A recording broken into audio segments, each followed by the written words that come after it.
तस्थले गलेवलम्ब्य लम्बिताम्बुजङ्गतुङ्गमालिकां डमड्डमड्डमड्डमल्लिनादवड्डमर्वयं चकार चण्डताण्डवं मनोतु न शिवा शिवं जटाकटाः सम्भ्रम भ्रमन्निलिम्बने झरी विलोलवीचिवल्लरी विराजमानमूर्धनि धगद्धगद्धगज्ज्वलल्ललाटपट्टपावके किशोरचन्द्रशेखरे रतिप्रतीक्षणं मम धराधरेन्द्रनन्दिनी विलासबन्धुबन्धुरस्फुरद्दिगन्तसन्तति प्रमोदमानमानसे कृपाकटाक्षधोरिणि निरुद्धदुर्धरापदि क्वचित् दिगम्बरे मनो विनोदमेतु वस्तु जटाभुजङ्गपिङ्गलस्फुरत्पणावणुप्रभा कदम्बकुङ्कुमद्रव प्रलिप्तदिग्बधूमुखे मदान्धसिन्धुरस्फुरत्वदुत्तरीयमेदुरे मनो विनोदमद्भुतं बिभर्तु भूतभर्तरी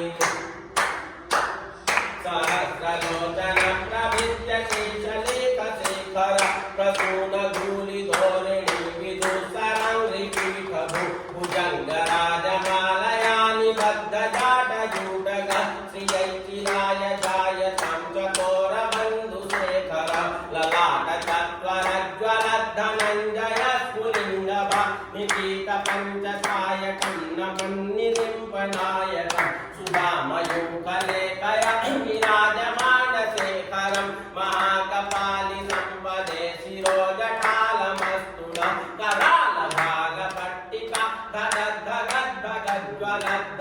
धगद्धगद्धगज्ज्वलद्धनञ्जयाहुतिकृत प्रचण्डपञ्चसायके धराधरेन्द्रनन्दिनि कुजाग्रचित्रपत्रक प्रकल्पनैकशिल्पिनि श्रीलोचने रतिर्मम नवीनमेघमण्डलि निरुद्धदुर्धरस्फुरत् कुहूनिशीतनीतम प्रबन्धबद्धकन्धर निलिम्पने झरि धरस्तनोतु कृत्तिसिन्धुर कलानिधानबन्धुर श्रियं जगद्धुरन्धर प्रफुल्लनीलपङ्कज प्रपञ्चकालिमप्रभा वलम्बिकण्ठकन्दरी रुचिप्रबद्धकन्धर स्मरच्चिदं पुरच्चिदं भवच्चिदं मकच्चिदं गजच्चिदान्तकच्चिदं तमन्तकच्चिदं भजे अकर्व सर्वमङ्गल कलाकदम्बमञ्जरि रसप्रवाहमाधुरि विजृम्भणा मधुव्रतं स्मरान्तकं पुरान्तकं भवान्तकं मथान्तकं गजान्तकान्तकान्तकं दमन्तकान्तकं भजे जयत्वदाभ्रविभ्रम भ्रमद्भुजङ्गमस्वस विनिर्गमक्रमस्फुर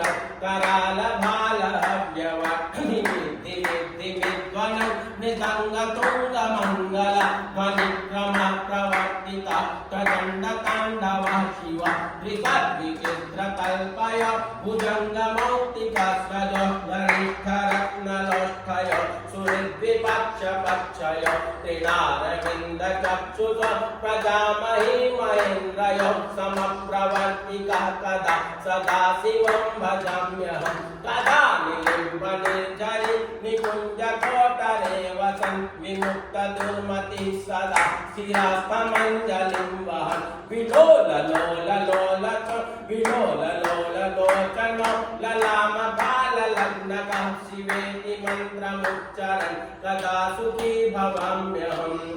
इमं हि नित्यमेव मुक्तमुत्तमोत्तमं स्तवं पठन् स्मरन् ब्रुवन्नरो विशुद्धमेति सन्ततम् हरे गुरौ सुभक्तिमासु याति नान्यथा गतिं विमोहनं हि देहिनां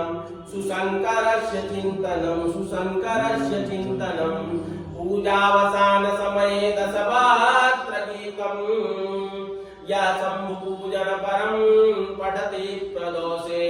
तस्य स्थिरामद गजेन्द्र तुरङ्गयुक्तां लक्ष्मीं सदैव सुमुखीं प्रददाति शम्भो लक्ष्मीं तत् सदैव सुमुखीं प्रददाति शम्भो तव तत्त्वं न जानामि कीदृशोऽसि महेश्वर यादृशोऽसि महादेव तादृशाय नमो नमः तादृशाय नमो नमः नमः शिवाय नमः शिवाय नमः शिवाय सांगाय सचिवाय भगवते श्री सांब सदाशिवाय नमः कृतेनानेन यथा लब्धोपचारैः पूजनाख्येन कर्मणा श्री भवानी शंकर महारुद्रः प्रीयतां नमः। श्री सांब सदाशिवार्पणमस्तु।